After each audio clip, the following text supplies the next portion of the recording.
Welcome back to CTV Morning Live. It is time for a healthy living segment. Of course, Steve Brown always joining us, the president of Family Physiotherapy. We've seen Aneeka on the show oftentimes too, from the Barrhaven Wellness Centre there. And a young athlete, Chris, is joining us. Not only does he play tennis, but also a big into triathlons, which is great because he suffers from what a lot of people suffer from. And then we're talking about the IT band. Yeah, I thought I'd bring Aneeka in, and she knows all about it in terms of treating her good friend here, Chris. And yeah, it's common in terms of with runners that train quite a bit in terms of the IT band. We often Getting see sore. It gets sore, and unfortunately, it's the way to be able to heal it or the way to get at it isn't always the most pleasurable experience. Yeah, well, after you self-treat a couple times, it actually becomes a quite pleasurable experience. It just really depends on how you approach it. Do you find that you have a lot of clients that are coming in and they're not quite sure where the pain is stemming from, and then they realize that that's where it is? Yeah, so a lot of clients will come in and complain of knee pain, sort of just lateral to the knee, right here. It can happen sometimes while they're running. Sometimes they might not feel it at all, and progressively will start to feel it as they're running, and then will get worse.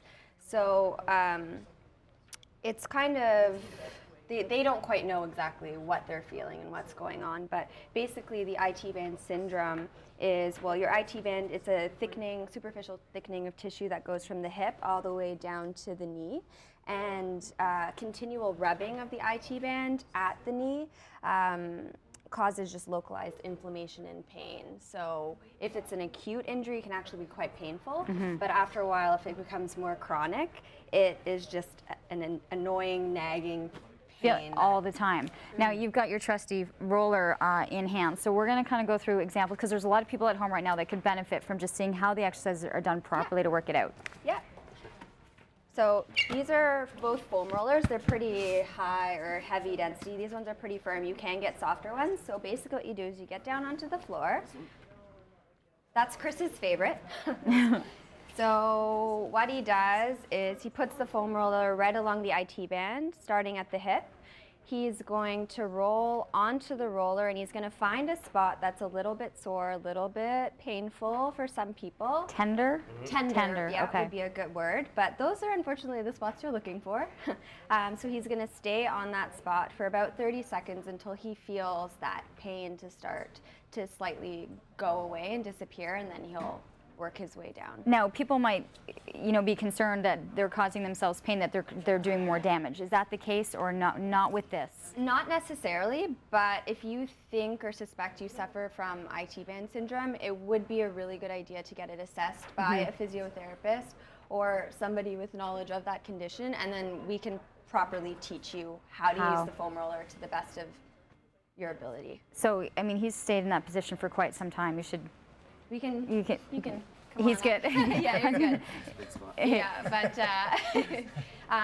it does hurt a little bit at first, but again, if you're a runner and you want to keep running and you know that that's all that stands between you and running your triathlon or running your 5K, then the pain is sort of, or the tenderness is worth it. It's worth it to be able to work it through. Yeah. Why would people choose, I've seen both, is there a difference, or why people would choose either type of roller?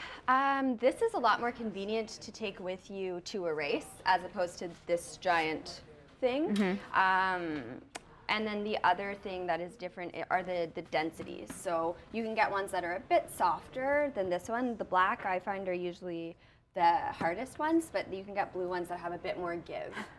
A little bit more give. They're slightly softer. Can I just get you to do that one more time? We'll get a different angle on it so that people can see where it is that you're working. And then, of course, you likely would be doing both sides. I think you're good. We can get that, yeah. So back and forth. And if people don't have the strength upper body-wise, because they're holding themselves up, and can they go down? Okay. And then be able to do it like that.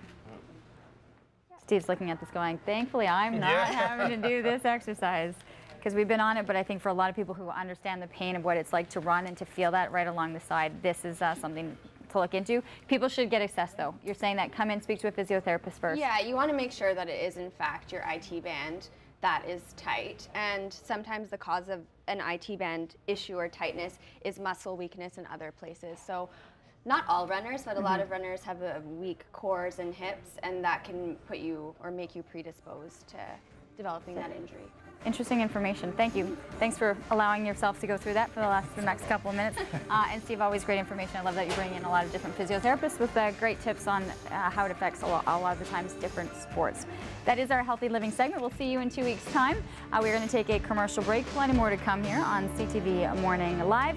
We're going to take a quick break. We've got contests coming your way as well. And for those of you who love to go skiing, that's going to be up as well. Healthy Living is brought to you by Family Physiotherapy Centre.